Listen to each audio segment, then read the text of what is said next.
Hi, let's talk about elasticity of demand. When we were discussing the law of demand, we have stated that law of demand, ceteris paribus, price and quantity demanded of a commodity shows a negative relationship. More clearly, when the price increases, demand for that commodity decreases, or when the price of a commodity decreases, demand for that commodity, quantity demanded for that commodity increases. Now, what is elasticity of demand? How come is it different from law of demand? Elasticity of demand, in the law of demand, it only talks about the relationship between the price of a commodity and quantity demanded, but it says nothing about the amount or the rate by which quantity demanded changes when the price changes. So here, elasticity of demand would talk about degree of responsiveness of quantity demanded when the price or any other factor changes.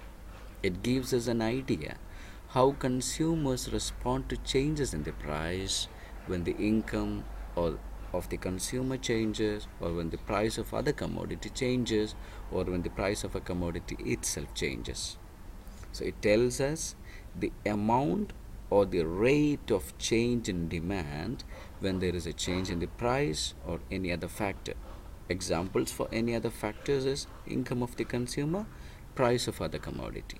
So to sum up, elasticity of demand gives you the amount of a change in quantity demanded when there is a change in the price, income of the consumer, or price of other commodity. So this degree of responsiveness or this amount you will get only in the elasticity of demand, not in your law of demand. So to calculate elasticity of demand, this is the usual formula used: percentage change in quantity demanded divided by percentage change in price. So this percentage change in quantity demanded means quantity demanded, that is new quantity demanded. For example, if there is a change in price, what would be the new demand? So new quantity demanded minus old quantity demanded, whole divided by old quantity demanded, whole divided by new price minus old price divided by old price. For example, if the price is 10 real, demand was 5 real, demand was 5 units. So if the price increased to 15, a demand will be maybe 2 units. So 2 minus 5 divided by 5, that is your uh, calculation of the upper part of the calculation. Then whole divided by new price minus all price divided by all price. This would give you the calculation. This would give you an idea like how much is the change in the quantity demanded when the price changes. Now, generally speaking, there are three types of elasticity. One is price elasticity, that we have already seen, that the rate of change in demand of a commodity when there is a change in price of that commodity. Income elasticity, rate of change in demand of a commodity when there is a change in income of the consumer. Cross price elasticity is the rate of change in demand of a commodity when there is a change in the price of other commodity. The other commodity can be substitute commodities, or it can be complementary goods that we discussed when we were discussing the types of goods. So, types of price elasticity. Let us focus now on the price elasticity. Price elasticity is further divided into 5 types: perfectly elastic, perfectly inelastic, relatively elastic, relatively inelastic, and unitary elastic. First one, perfectly elastic. Perfectly elastic demand means when the price is set above equilibrium, consumers are not buying anything. So imagine this is the equilibrium price, and if the price is here above the equilibrium point, consumers will not buy any product. But if the price is set below the equilibrium, the consumers would buy infinitely. There is no limit. So elasticity of demand is infinite under perfectly elastic demand curve, and you have a horizontal demand curve. This is your demand curve. So you have a horizontal demand curve under perfectly elastic demand. So a small change in price leads to infinite change in demand. So a small change means a small increase leads to absolutely nothing, like there will be no demand, consumers will not be buying. So a small decrease in the price somewhere here, a small decrease in the price would lead to an infinite increase in the demand for that particular commodity. So consumers are highly sensitive to the price changes under perfectly elastic demand. Second type of price elasticity is perfectly inelastic. As the name shows, inelastic. Inelastic means it's not something, it's not responsive, it's irresponsive, there is no response. Let's see how is it.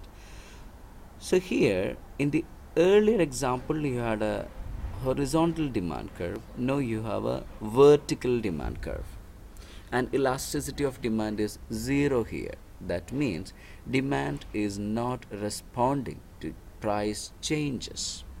So whatever may be the price, your demand is always same. You are not buying more than this because this is your demand curve. So your demand is not responding to changes in the price. Price elastic. Price elastic means a small change in price leads to a big change in quantity demanded. Further, a percentage change in price leads to more than percentage change in demand. Here, price elasticity of demand is greater than 1. So a percentage change in price, that means a 10% change in price leads to a 20% of change in demand or 15% of change in demand. The idea is a percentage change in price leads to more than percentage change in demand. So a small change in price, you could see this area with P1 and P2. This is the price level. So this is the initial price, imagine, and the price increased to P1. So this is the change. Now when the price increased to P1 from P2, your demand decreased from Q. When your price increased from P2 to P1, so your price increased from P2 to P1, your demand decreased from Q2 to Q1. So when the price was P2, your demand is Q2.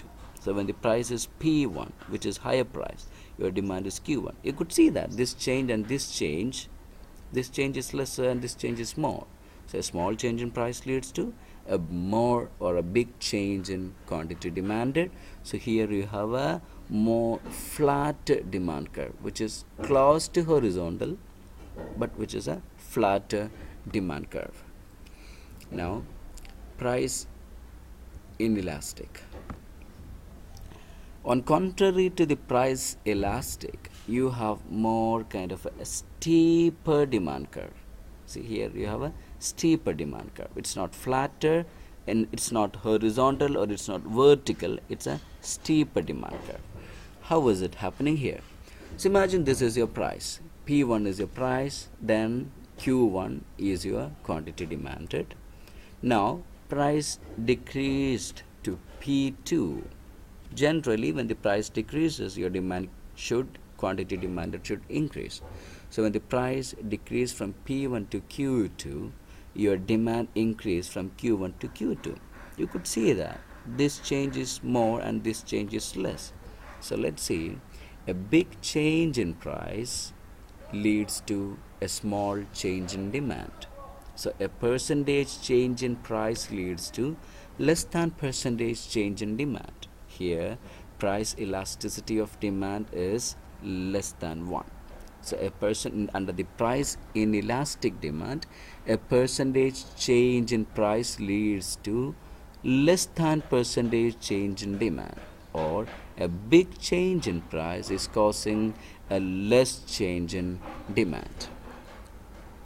The last type of price elasticity is unitary elastic. Unitary elastic means a percentage change in price leads to a same percentage change in demand. So a 10% change in price leads to same 10% change in demand.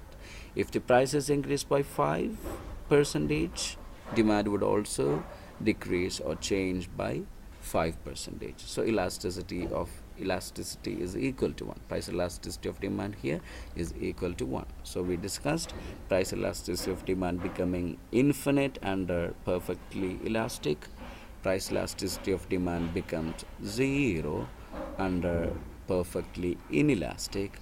Price elasticity of demand becomes more than 1 under relatively elastic demand, and price elasticity of demand less than 1 under relatively inelastic, and price elasticity of demand equal to 1 under unitary elastic demand curve. Now, factors affecting price elasticity of demand. What are the factors affecting price elasticity of demand? One is availability of clause substitutes. So demand for a commodity tends to be more elastic when the clause substitutes are available. For example, imagine clause substitutes like your Pepsi and Coca-Cola. They are clause substitutes. So when the price of Pepsi increases, people will not buy Pepsi, they will buy Coca-Cola. So there is a clause substitute. So if you have a clause substitute for your product, then it will be more elastic to the price changes. That means if the price increases, you will not buy it, you will reduce the quantity demanded. Degree of necessity of the good. Price elasticity of demand of a necessary commodity will be inelastic. For example, bread or a rice or a water. You need your electricity. You need them. You need them in your life. They are basic necessity. So if it is very necessary commodity, you will not be changing your demand very highly when the price changes. Even if the price increases for the bread or a rice or a necessary commodity, you will have to buy them. So it is price inelastic. Changes to the price, changes of quantity demanded to the price is very less. It's inelastic. Whether the good is habit forming. So habit forming, for example, you are used to have maybe chewing gum, or there are people who are used to cigarettes, or you can be used to the soft drinks. So at that time also it is inelastic because you are used to it. It's part of your habit. And whether consumers are loyal to the brand, maybe you would develop an interest to a certain brand, then that's also at that time also your price elasticity is it's price inelastic. Those commodities are inelastic. The proportion of the consumer's income spent on the commodity. For example, if you are spending huge amount of money on a commodity, then that commodity will be elastic. And if you are spending less income, for example, matchboxes, pens, salt, and etc., it will be inelastic. So if you are spending huge amount of money, it will be elastic, and if you are spending less amount of money on a commodity, it will be inelastic. Number of uses of a commodity. If you can use a commodity for many uses, then demand will be elastic. If the price decreases, you will buy more of them because you can use them for many uses. Time for adjustment. If you have time to adjust, then it will be inelastic, and if you don't have, it will be elastic. For example, if you have time to adjust, it will be elastic, and if there is no time for adjustment, it will be inelastic. Clear? So these are some of the practice questions. You could discuss, you could in your groups, or you can give the answers. Then let's have further discussion. Thank you.